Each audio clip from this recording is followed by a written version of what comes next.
आज का यहाँ पे वीडियो जो है वो आँखों से संबंधित जो बीमारी होती है और उसमें जो उपयोग होने वाली जो दवाइयाँ हैं उसके बारे में हम लोग लेकर आए हैं। ठीक है, अभी तक इससे पहले मैं मेडिसिन सीरीज का 4 वीडियो तक कर चुका हूँ।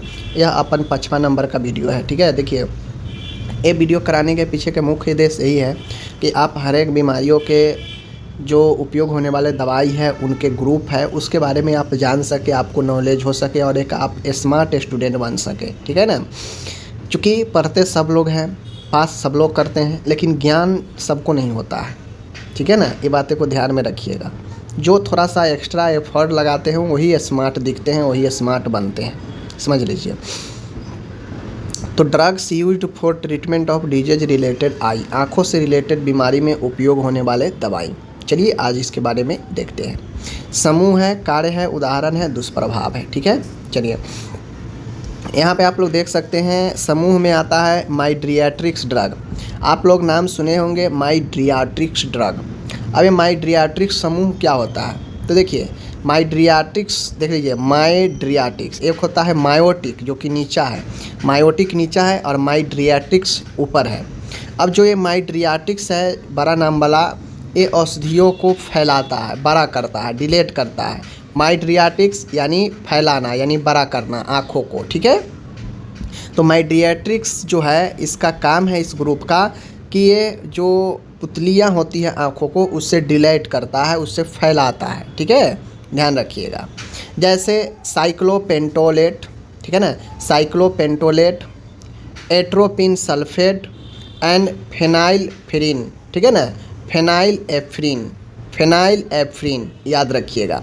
कुछ दवाइयाँ हैं जिसको नाम आप लोग दिमाग में सेट नहीं कर सकते हैं, लेकिन बार बार बोलने से, दिमाग में चलाने से वो दिमाग में आपके छवि बन जाएंगे। साइक्लोपेंटोलेट याद रखिएगा, एट्रोपिन सल्फेट, फेनाइलएफ्रिन याद रखिएगा। ये माइड्रियाट्रिक्स ड्रग है जो पुतली को फैलाएगा। अब इसको होने से सिर दर्द होगा, साइड इफ़ेक्ट, मुंह का सूखापन, हृदय धड़कन बढ़ जाना, कन्फ्यूजन, कॉन्स्टिपेशन, प्रकाश के प्रति संवेदनशीलता। तो ये सब साइड इफ़ेक्ट कॉमन है जो आपको कोई भी दवाई में देखने को मिल सकता है, समझ रहे हैं। चलिए बेसिकली आपको ध्यान देना है समूह पर और कार्य पर और एग्जाम्पल पर। ठीक है, अब आता है मायोटिक्स। अब कहीं ना कहीं माइड्रियाट्रिक्स से छोटा नाम है मायोटिक, तो मायोटिक सिकुड़ाएगा, छोटा करेगा पुतली को। ठीक है, तो ये कंट्रिक्शन करता है, यह औषधिया पुतली को संकुचन करता है। अब ये कौन कौन से दवाएं हैं, तो पिलोकार्पिन, एसिटिल कोलिन, ठीक है ना, एसिटिल कोलिन क्लोराइड और इकोथियोफेट। ठीक है, याद रखिएगा, फिलोकार्पिन, एसिटिलोकोलिन क्लोराइड और इकोथियोफेट एसिटिल, ठीक है ना, एसिटिल कोलिन क्लोराइड, फिलोकार्पिन। ये दवाइयाँ हैं, एक काम है और एक ग्रुप है। बाकी इधर साइड इफ़ेक्ट में है वही है दस्त, हेडेक, ठीक है, लार स्रावन अधिक होना, बार बार मूत्र होना, आँखों में दर्द होना, कंपन आना, दृष्टि से संबंधित विकार। तो ये दवाइयाँ का कुछ साइड इफ़ेक्ट इधर है, ये आपको देखना है। ओके, चलिए अब आगे आता है बीटा एड्रीनर्जिक ब्लॉकर्स। अब एक ग्रुप है बीटा एड्रीनर्जिक्स ब्लॉकर। ये औषधियाँ चक्षु जल इक्वस ह्यूमर के उत्पादन को कम करता है। आपको पता होगा इक्वस ह्यूमर एक तरल है जो आपके आँखों में क्या करता है, नमी बना के रखता है, आँखों को सूखने से, ड्राई होने से बचाता है। तो बीटा एड्रेनर्जिक ब्लॉकर्स क्या करता है, एक्वस ह्यूमर्स को उत्पादन को कम करता है। अब इसके ज़्यादा उत्पादन होने से भी आँखों में प्रेशर लगता है जिससे समस्या होता है। तो एक्वस ह्यूमर के उत्पादन को ये कम करता है बीटा एड्रेनर्जिक ब्लॉकर्स। ठीक है, जैसे मेटिप्रोनोलोल, ठीक है ना, मेटिप्रानोलोल, बेटाक्सोलोल हाइड्राक्लोराइड याद रखिएगा। जो लोल वाला दवाइयाँ होगा अगर आँखों के लिए इस्तेमाल कर रहे हैं तो समझ जाइएगा बेटा एड्रेनर्जिक ब्लॉकर से वो जो क्या करेगा, एक्वस ह्यूमर के उत्पादन को कम करेगा। जैसे मेटिप्रानोलोल, बेटाक्सोलोल, ठीक है, बेटाक्सोलोल हाइड्राक्लोराइड याद रखिएगा। वही है साइड इफ़ेक्ट में दृष्टि से संबंधित विकार, आँखों में जलन और ब्रेडिकार्डिया, हृदय धड़कन कम होना। आगे आता है अपन यहाँ पे अल्फा एड्रिनर्जिक एगोनिस्टस, ऊपर में था बीटा एड्रिनर्जिक ब्लोकर, यहाँ पे है अल्फा एड्रिनर्जिक एगोस्टस।